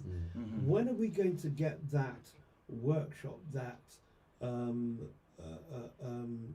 time away together where you look at all of those testosteronomy. It's a tongue twister. I will get it right. When are we going to after 4 beers? Have a time where we actually look at all of those things that maybe did cause trauma or whatever, things that have actually become issues that have broken so many people and relationships and generations Yeah. that follow that. When are we going to get that time where we actually break all of that down and we sit down together, have a proper adult conversation about this and how we're going to remedy any of these things? I think we will only have that conversation when we feel enough pain about the conversation. No, but we're feeling pain, but you're in Australia. Hey, listen, I got a passport, man. I have passport, will Yeah. travel. No, but Yeah. I have you see, passport. I'm in finishing my mind- PhD now. Yeah. Yeah. Let me finish my PhD and I'm coming. I'm Yeah, no, but- submitting this year. Yeah, but but you know, honestly, it's Yeah. and I'm not the only one out here doing this work. There's a ton of guys, you know what I mean? I'm not doing anything original. I am just doing it from my original perspective. Sure. That's all. But But there you are see- lots of guys doing that. True. Yeah. But Yeah. here's the thing. Yeah. You probably imparted some of that wisdom on the weekend at Yeah. the men's conference. Yeah. Okay. Yeah. I've never heard this at any other time Mm-hmm. where everyone was together Mhm. and we could examine some Yeah. of the issues Yeah. that have affected us, Yeah. affected me. Yeah. Of course. Through my of life. course. Of course. And I want to know more Yeah. about that. Yeah. I would like my sister Shirley to be sitting there and getting the benefit of that wisdom. I want it to be an open book Yeah. where it can be done. Now, I honestly, I can't see that being done online. Right? No. do you I think understand what I'm there's a way to do it online, but then the way to do it actually is face to face. Yeah. Better, Yeah. but I'll take it online if Charlie, that's how I come. can get it. Look, Charlie's dying. Charlie, yeah, man. Charlie's dying, Yeah, man. yeah. It's a Charlie. men's conference in here, man. And a woman. Exactly. You can't have no man Listen. without no woman. I drop the bass to my voice. I said, you dropped it, man. What? Therapy. Yes. You know that's my. You know that's Yeah. yeah. Well, yeah. But you know what? Mark's visited your. On my couch. But no. But it's but safe. We talk about safe spaces. We talk about vulnerability. Yes. And all of these things are needed because so many people have things inside that they're not Yeah. dealing Oh, with it. man. Yes. And you know how they manifest themselves? Look what happened over the weekend in London with those two girls. Yeah, and I know we're talking about men, not females. yeah, But go you on. know what? With the girl that drove her car into the other Oh girl. yes, when they were arguing. And outside. arguing. And I saw another video today of two men, a man in a car and a guy on a bike, and he did exactly the same thing because rage, and it's misplaced anger because actually you're dealing with other stuff, and then one day somebody touches your bag Yeah. and your All of a response sudden. to it is not proportionate with the fact that Yeah. all I did was touch your Yeah. bag. It ain't an eye Yeah? for an eye. You know what I mean? It's And then, scorched earth. and then all of a sudden you're breaking bottles and everything Yeah, else, yeah. and then you're sitting in a prison cell wondering, how did I get here? Yeah. Or you're in a marriage and yeah, you know what I mean? yeah. Your wife says something to you, and again, you're wondering to yourself, how did I get here? And actually, the reason you got here is because you didn't deal with some of the issues. You weren't Yeah. willing to have a vulnerable conversation with someone and say, you know what? I heard, because I sat in one of those sessions you did with Joanna Daniels. Yeah. And that's what Oh, wow. really, Yeah. because you were talking so openly and honestly about some of your experiences. And I just thought to myself, we don't do that. Yeah. And it's because once again it's that over spiritualizing, you know. Yeah. I have been called a pastor of low and no substance Nice. for years. And when you ask them, the people, that community who call me a pastor of low and no substance, they say because you talk about Jesus and love too much. I'm a Christian pastor, mind you, and I'm an Adventist pastor, and in our community, you know, I've been called a pastor of low and no substance because I talk about Jesus and love too much. That's fact. Which actually means that we don't make space for us to actually, because if you talk about Jesus and you talk about love, yeah, you're talking about the two functional. You're talking about the pillars, two principles upon principles, which. yeah. First of all, take Jesus out of Christianity. What do you have? You don't. Yeah. Take love out of Jesus, and what do you have? You don't. You don't even have human existence, because the Bible says that we are created from love. You know what I mean? We are created from love, you know, and created by a God of love. And that, you know, the response of salvation is the response of love to the human situation. That's actually frightening. You know what makes that frightening? I heard another pastor say that. You know, Leo Venden? Mm-hmm. He said that. He was preaching, and he joined a church, was sent to a church somewhere in Maryland or wherever he was, many years ago. He was a young pastor, and he said that the church members, and he said he didn't know why, but it seemed like that was a church that all the old pastors went to die, because the membership was full of ex-pastors, retired pastors. Sounds like a church just up the road from me where I live in Kurumbong. Listen, man, the man said that, and he's preaching this on YouTube, so he's not secret material. He said that the members of the church wrote to the GC and said, please come and take this pastor, because he's forever telling us about Jesus. Yeah. And I thought, hold on. They tell me to preach on the deeper things. Yeah. I'm Yes. all right, you can find me something deeper than Jesus in Scripture, and I'll preach on it. Trust me, I because will. this is it. But that's Yeah. But that's actually quite frightening. It is frightening. Because we've got to a point where, give me something deeper than that. Don't tell me about Yeah. Jesus' love. Yeah. Tell me something else. Think Tell me- about what's being propagated now in evangelical centers, in evangelical corners. I shouldn't say centers, because, you know, by and large the evangelical community rejects it. But this idea that empathy is the weakness of men. You know what I mean? Yeah. Yeah, and that, you know, they don't like the idea that Jesus was so empathetic. You know what I mean? Empathy is a weakness of the. I'm like Lord have mercy. Yeah. The cross is the cross. You know, when Adam and Eve first sinned, and God walks into the garden, God's first act of judgment on Adam and Eve is to show them mercy. His first act of judgment is to show them mercy and cover them. That's his first act of judgment. He saw them and he judged that they need mercy and they need covering. And that is one of our biggest struggles in this Christian journey, is that we're not able to extend grace to people. Right. And why?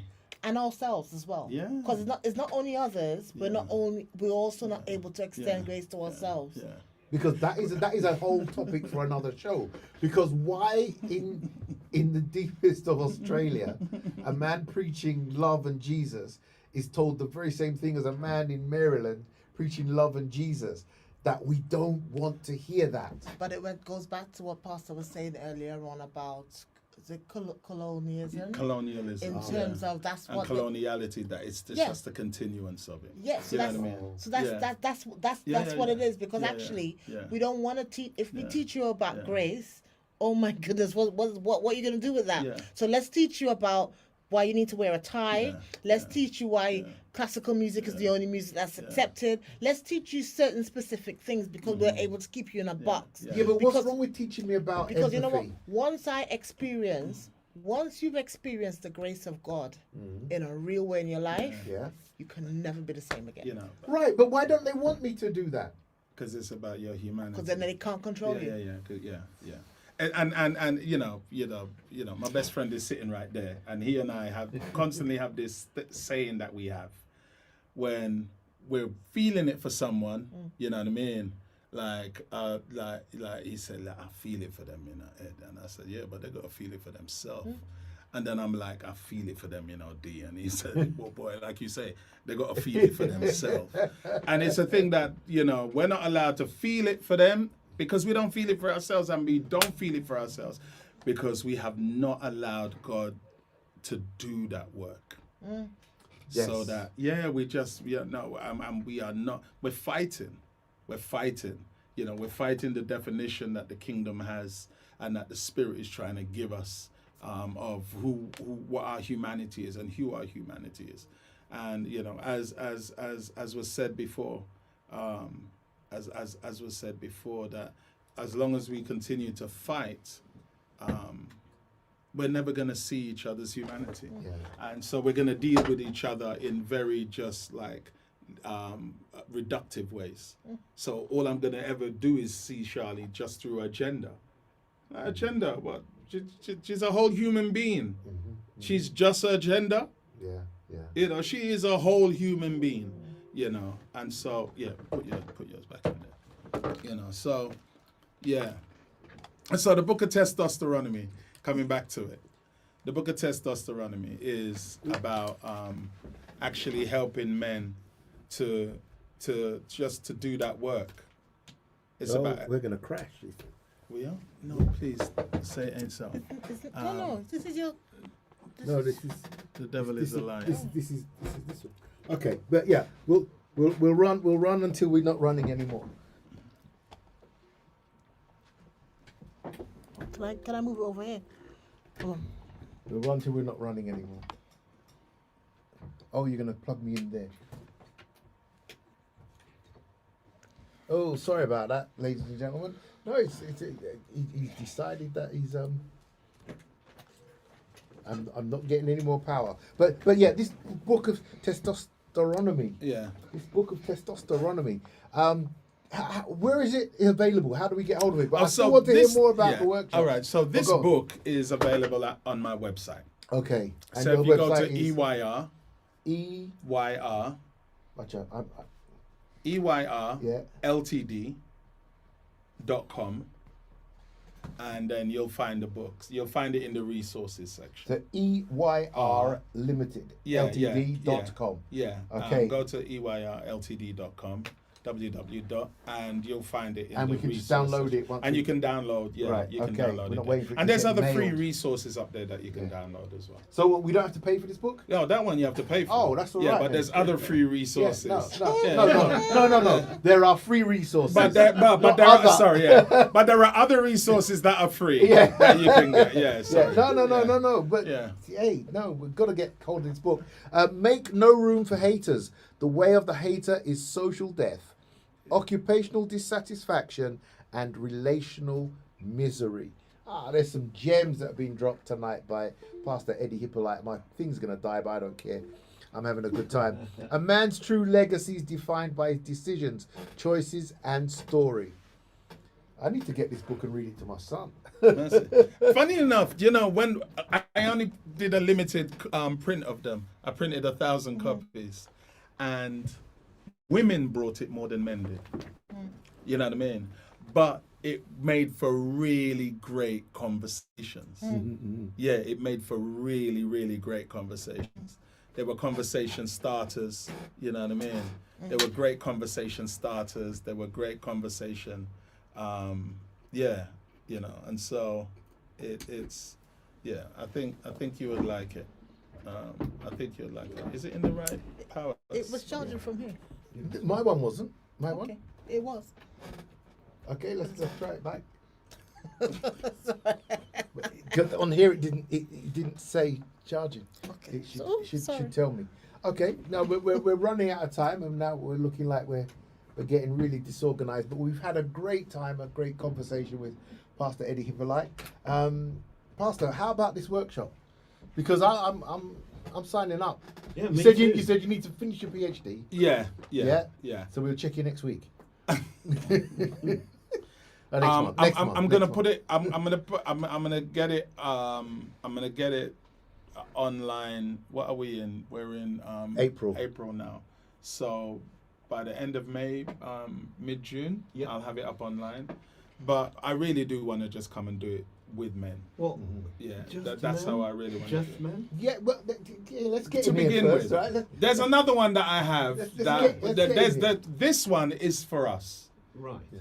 The book Us. of testosterone Yes. is for us as men. Us. But I have another one, Living From Here, which is from the book Living From Mm. Here. And that one is going to bring men and women together. However, So the it's first one always is for good us. to have a woman in the house available just in case. Just But when they have saying. their ladies thing, you know, they're not saying it's good to have a man in the house, you know. It's all right. It's all right. It's all right. it's you know Ladies it and actually is. It actually is. But I'll let you all work that. Yeah, one. and guys, have you not enjoyed some of the gems from the book of testosteronomy? Am I gonna get another one? Chapter 2. So I was all in chapter 1. You was just in I was chapter just 1. in chapter 1. I'm gonna enjoy this book, man. Manage yourself. Let time take care of time. Manage yourself. Let time take care of time. Swung low jeans are played out. First impressions are just that. First impressions. Stop looking for options when alternatives are the only sensible choice. Whoa. Whoa. I've got comments. Oh yeah, let's have some I've comments. got, can we win the book? Yep. Yeah, Eddie. I was meant to do the audio version for you. That would be very funny. A woman's voiceover on testosterone. Testosterone. Yeah. Yes. Yeah. So true, Pastor Eddie. Unresolved issues. Yes, Pastor. Clear the air. Very good. Amen. When can we get the details of the workshop? When can we get the details of the workshop? As soon as he has them available, we can get the details of the We'll put that workshop, on. and we will advertise it here. Absolutely. We are fighting the most authentic and beautiful version of ourselves that God has designed for us. Oh, beautiful. How sad. Beautiful. Beautiful. I've added the website there for everyone. This is excellent conversation tonight, team.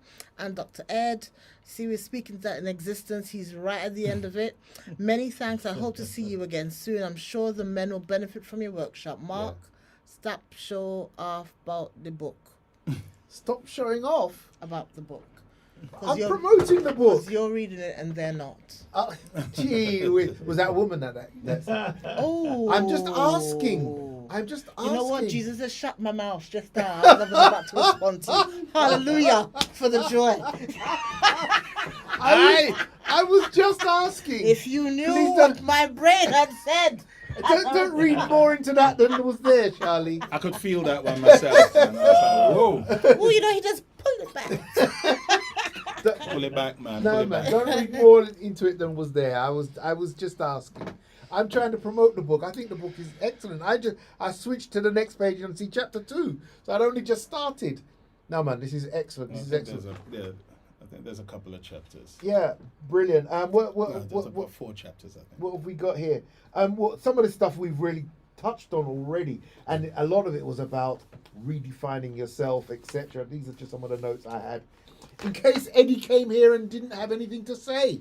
Did I not know who I was dealing Hey, with? you weren't lying when you said that 2 hours go quickly. I tell you. Crackers, man. Does that mean you got off page 1? I did actually get off page 1. You because got off- we were covering it. We were covering the stuff, and I didn't want to take us back over what we talked about. Before we go, I just want to do a shout out to my wife listening over there in Plumstead. Love you, babe. Are you sure she's Love you, listening? babe. She listening. She's watching FBI or To my daughter, I hope you're home. But yeah, man, don't be out in these London streets late. Yeah, oh, man. she's in with you. She's with you. Yes, she's here. As your grandma used to say, find your skin home. You know? Oh dear. Wow. No, Eddie, it's been absolutely wonderful having you Oh here. man, it's been a pleasure. Yeah. Thank you. Honestly, thank you for allowing me in this space. Oh, Charlie's got Comment, some more. powerful Eddie. Yeah, we can't very good. rewrite our past. We can keep on writing. I wrote that down. I Yep. wrote it down. The book of mine, your life is still open. Yeah. Wait until the end comes before concluding who I am or they are. Yeah. Yeah, I wrote that down. You can't rewrite your past, but you can keep on writing. Can I read something to your listeners? Okay, before yes. we go? And if I lose you on Facebook because of the battery, don't worry. Just jump over to YouTube or get us on Spreaker with a podcast. Let me the story. Yeah. It's this here. There is a story in each one of us, written on the pages of our lives in the ink of experience. Each new day brings a new chapter, and each turning point in our 24 hours a new sentence. The sad thing is that we rarely see the power of our stories. We seldom realize how much they shape and change the worlds in which each are framed. We find our stories, intentionally and accidentally, as we go on our life's journeys. But whichever way we find them, doing so means finding our places and our purpose in life. Finding our story is finding that deferred dream that lays dormant within. Finding our story is discovering where all the old sagas and new dramas come together, where the present light and past shadows form a picture that finally makes sense. And it's when we can sit in the dark, when we can sit and look over our past accumulated chapters, seeing where they've brought us and appreciating the things that they've taught us, when we understand that we are dynamic co-writers and editors of our stories, and those stories were written to have meaning in the life of another, then we have found ourselves, we have found our place, and we have found our story.